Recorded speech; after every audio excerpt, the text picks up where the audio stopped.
wondered how your grandparents bought a house with what would barely be enough to get a used car today? Yes, the prices for things are constantly going up, and the main reason for this is inflation. Here's a fun fact for you. If you had bought, say, a pint of milk in the UK in 1960, it would have cost you 3 pence. Today, that would cost you 50 pence. 3 pence? Like, can we buy anything with 3 pence today? Probably not. With unemployment remaining high, sales and production both remaining low. And yet the government are still wedded to their policy of bringing inflation down. Inflation remains steady at 2.3% last month. Everyone is talking about inflation, which is having a real-life impact on all of our wallets right now. So why does this economic phenomenon happen, and is it a good or a bad thing?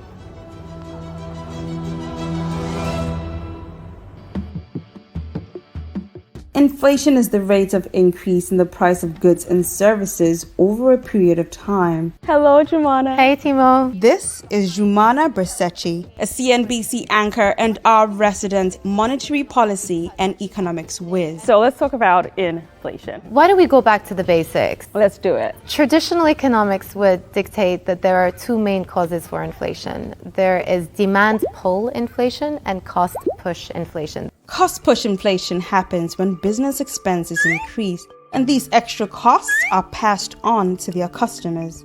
So with cost push inflation, what happens is that the price of your inputs or your raw materials goes up over time. And that could be because of anticipated events or unanticipated events like, say, a natural disaster. A good example of that would be, say, what has happened to many of the world's economies coming out of lockdown. And on the back of that, we've seen a lot of supply chain bottlenecks. We've seen a rise in shipping costs. We've seen in certain areas a labor shortage. And because most of those inputs will go into the price of manufacturing, inevitably that has led to higher costs. Then there is demand pull inflation, which is when the demand for goods and services outpaces supply. This tends to happen when the economy is strong. Demand pull is probably a better reflection of what happens when the economy is very close to full capacity. In the case of a very well-functioning economy, people may feel that they have more disposable income to spend, and therefore demand for goods and services may go up. And if companies are operating at full capacity, they won't be able to increase their production to keep up with that demand, so that could also be inflationary. Some economists also see increasing money supply as another major cause of inflation. Around the 70s, a new type of view came to the forefront, and that was posited by famous economist Milton Friedman. And his view, and he actually said this, is that inflation primarily and everywhere is a monetary phenomenon. So is Milton Friedman's theory always right, that increased money supply leads to an increase in prices? You're putting me on the spot, Timo. I mean, try to get a couple of economists to agree on anything. It's really difficult. Keynesian economics is all about what governments do. Milton Friedman is saying, well, this is actually the domain of central banks. And if you look at the response to the great financial crisis, to the pandemic, what central banks have done globally, at least advanced economies, has contributed to an increase in the amount of money supply that's available. And so many of the people who believe in the Milton Friedman monetary theory of inflation suspect that because there has been such an expansion of money supply, eventually that is going to be extremely inflationary. But Timo, we're not seeing it. And so the question is why? So let me give you an example. If I walked in to this room, let's say, with a bag of cash and I just put it on the floor, but no one picked it up and no one did anything with it, its impact on inflation would be nil, right? Because it's just sitting there. What if we told everyone at CNBC that there's a bag of cash sitting on the floor waiting to be picked up? You'd probably get a stampede of people taking the bills out, going down to Costa, buying coffees, buying croissants, and spending on goods and services. In that situation, the pile of cash that I brought into the room actually is inflationary because it's leading to more transactions. So the missing link right now is that the number, or what we call the velocity of transactions, has actually dropped quite a lot. In order for this money supply to be inflationary, you need to see the transaction levels or that velocity of money go up again. Got it. Wow. That was like a light bulb moment. I feel like I really get it now. Great.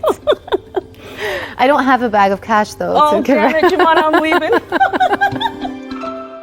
The most widely used measure of inflation is an economic indicator called the Consumer Price Index. It's calculated by measuring the percentage change in the price of a basket of selected goods and services a typical household uses over a period of time. The so-called basket can include the price of goods such as food, cars, furniture and apparel, as well as the price of services such as rent, medical costs and recreational spending. So let's talk about CPI, the Consumer Price Index. Like during my research, I found that this is the way inflation is measured across many countries. Yeah, let me just caveat that by saying each country constructs their own CPI basket. So what is in it is a function of that country's policymakers. Essentially what you want to have is a basket that just reflects people's spending habits, monthly spending habits. And so what you put in it is supposed to be a reflection of what a consumer would typically spend on a month-to-month basis.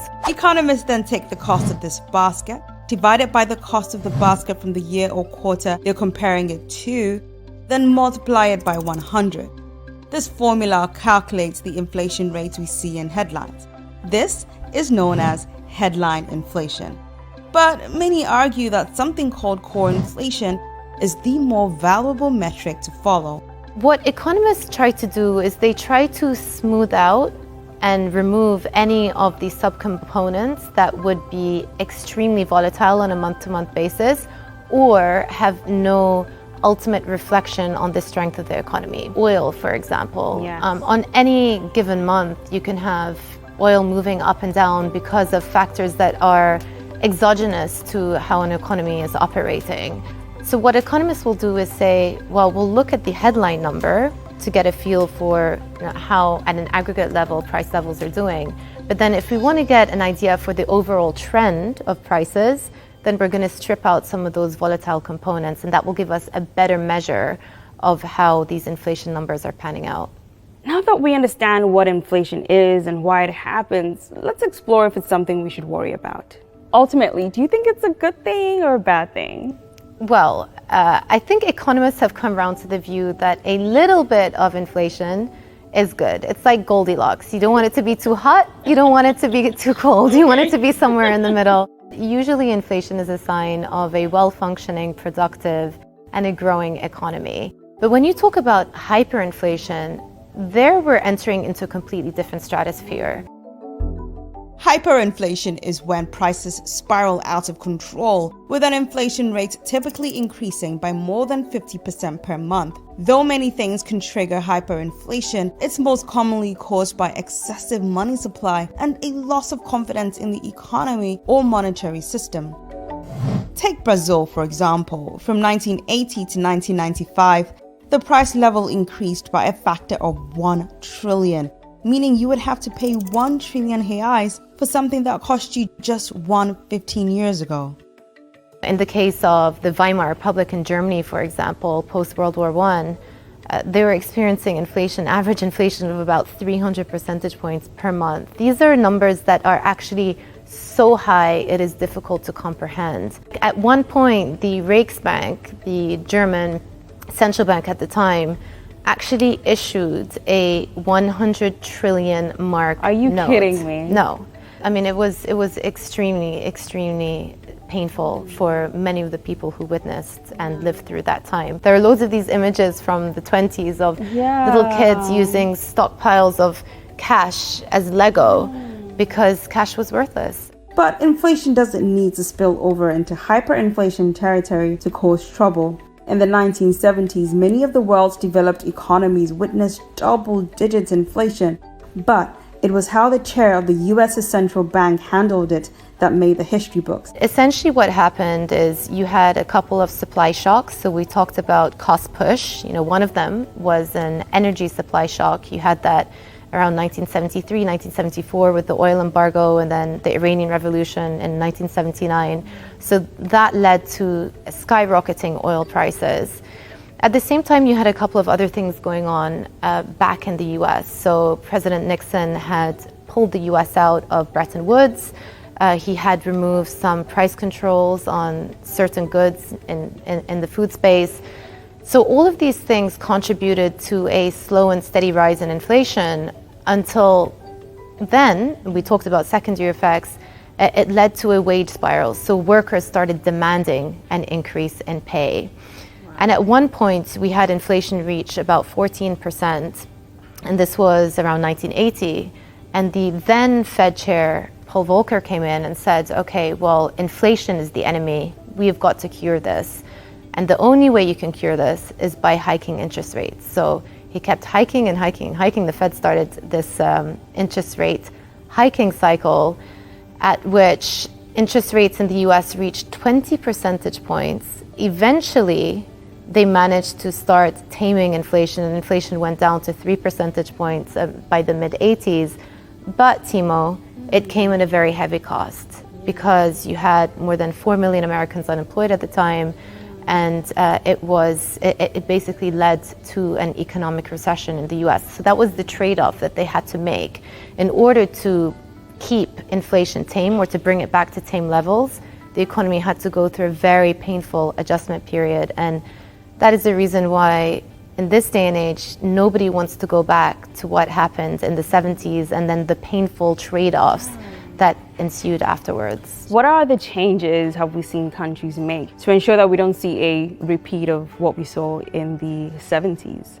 Well, I think one of the most important developments is that you have institutions now, you have central banks whose primary or one of the main mandates is to keep an eye on overall price levels in the system. So many developed market or many central banks out there, their number one goal is to ensure that inflation doesn't get above a certain level.